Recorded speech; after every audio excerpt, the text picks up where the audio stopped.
Okay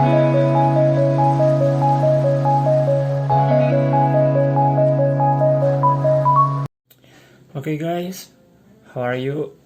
I'm Yongfan and I will explain about time management in classroom management. So this is my turn. Let me explain about the definition of time management itself. And time management is the thread running through almost all aspects of teaching, organizing the day, organizing the classroom, deciding how long and how often to teach various subjects, recording student progress, or keeping time-consuming behavior problems to a minimum. So, the time management is the necessary or the important things in classroom management because teaching takes time and in school as always where there is never enough of it. And I will give some tips for a student about time management. Why is the time management important for students? Good time management skills help students prioritize tasks so they are able to complete schoolwork and assignment on time. Students are able to plan ahead, set aside the time they need for the project and assignment, and make better use of the time. And it is 10 effective time management tips for students. The first, create a master schedule. Make a master schedule for child can use the block of time to work on his or her assignment. This will help your child prioritize projects and provide structure to help keep him or her on track to meet on due dates. And the second one is use the agenda. The third, eliminate distractions. The fourth, set goals for each study session. This session help your child set specific goals for each day, like how many pages or like how many pages of a book report to write or how many math questions to complete. Okay, next. Start working on assignment early. This step is good time management skills mean not leaving assignment until the day before they are due. And number 6 is make a project plan. Creating a project plan can also help avoid last minute panic, and overwhelming amount of work is a common cause of procrastination. And the 7 is work on one thing at a time. It might be seem like Morris being accomplished with multitasking, with splitting attention between more than one task is not effective way to learn. Okay. And number 8, study in shorter bursts. Number 9, start early in the day. And the last is get 8 until 10 hours of sleep. Getting enough sleep is important to help your child recharge his or her mind and have the energy needed to stay on track the next day. Use your master schedule to mark cut off time for homework. It's night as well as a bedtime. So, this is a tips from me for the students make a time management, and this will working if the student following the step by step. Okay, it is my session. Thank you very much for the attention. Okay, before we go into the material and the discussion section, there is something important you have to do. It is about your seat. So, because there will be the discussion part between me, you, and your friends. We will make a group. So you change your seat into the clusters mode. Okay, first thing that you should do is choose your friends. I ask you to make a group. Each group consists of 4 members, so you have to choose your friends, make a group in 4 members, and after that you change your seat uh, into the small groups mode or the clusters mode. There will be 4 group.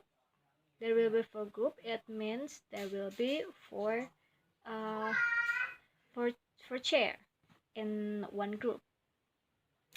After that, we can start the material for today, and I will give you the assignment related to the material today, and it is a work for group, so you can make the discussion with your members, with your friends, then make a practice to do the assignment.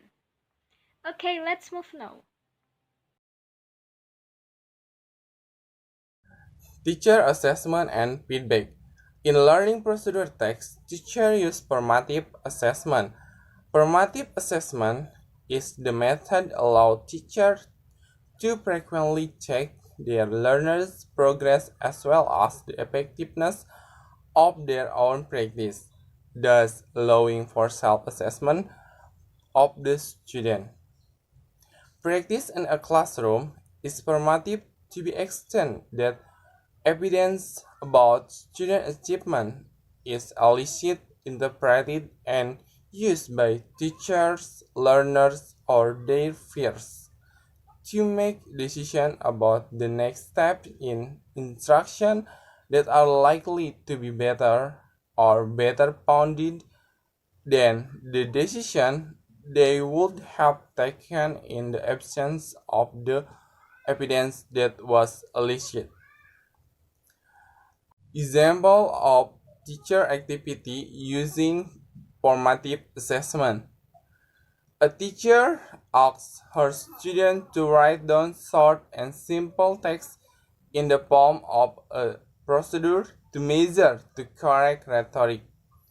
In learning activity, teacher can using a brainstorming activity. All they know about how procedure text students are asked at the response or build response from the SAMs in a wide range of ways. Other activities can also be used the means of formative assessment as long as they ensure the participation of every student, make student talk visible to each other and to the teacher, promote feedback to revise and refine thinking.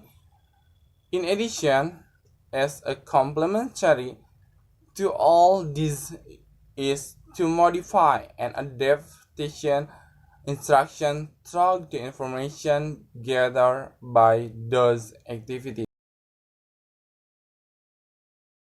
Bismillahirrahmanirrahim. Assalamualaikum warahmatullahi wabarakatuh. Hello everyone, my name is Adam Abdul Aziz. So in this video I'd like to explain about how is the teacher reward in according to teach a procedural text in the classroom. So the teacher reward is like appreciation for a teacher to student to give them some of motivation or some of stimulate to pump up their passion or their spirit in their learning process. For example, we can appreciate or motivate students in how they learn about the material, or just to encourage them to do the material, so that we can some of possibilization that can decrease their motivation in their learning process, because if they have no motivation or have good spirit in the learning process, it will be affected to their learning process. For example, they will less in the doing an assignment, less in the having an absence, less in the catching an attention for a teacher while they learn. That is some of point that we can decrease by adding teacher reward for our classroom management.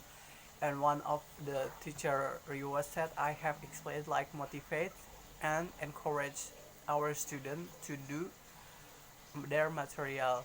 And also beside of that, we can sometimes giving their an advice to adding some of information or just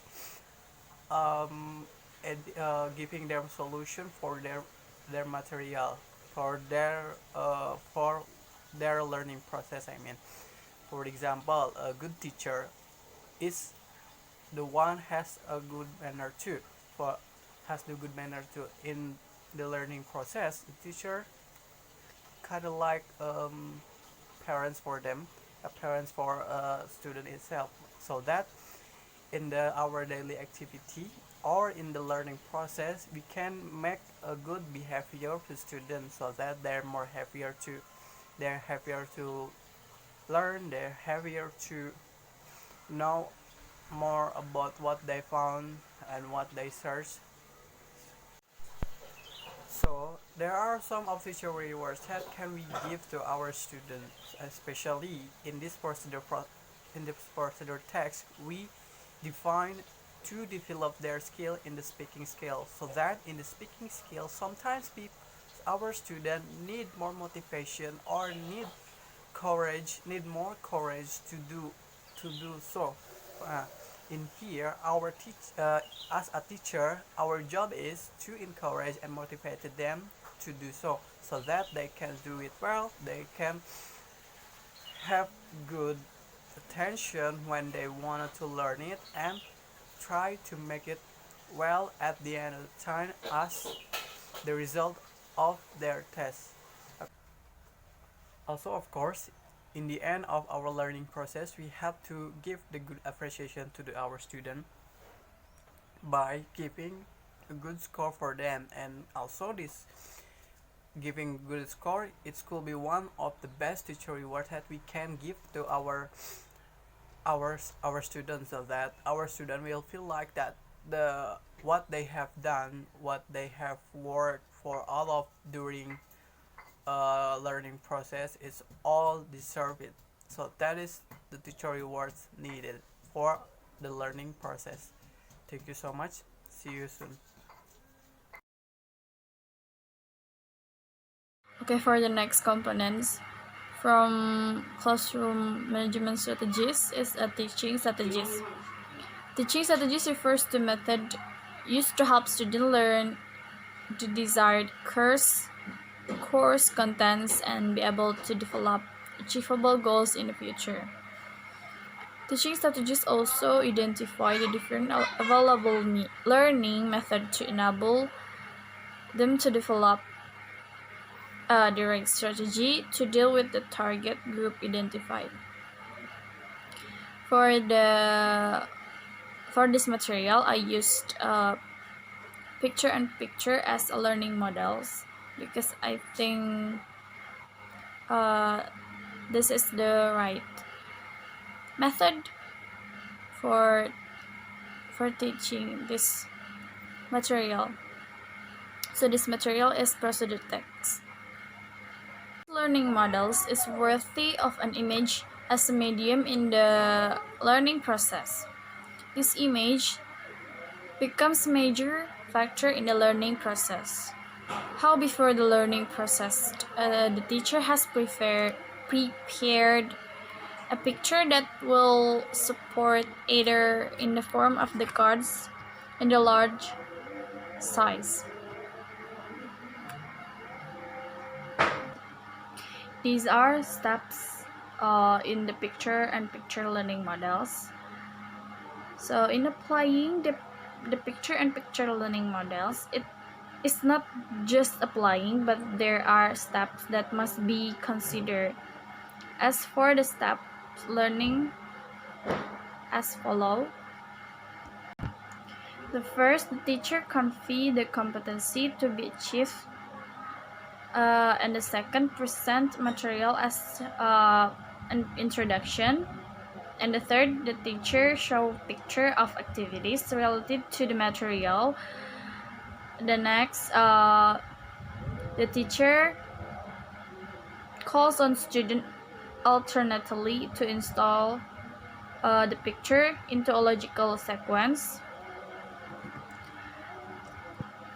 And the next, the teacher asks the reason for the order of the picture.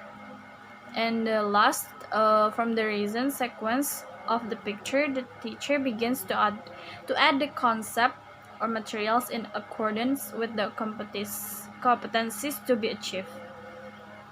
And the next is summary.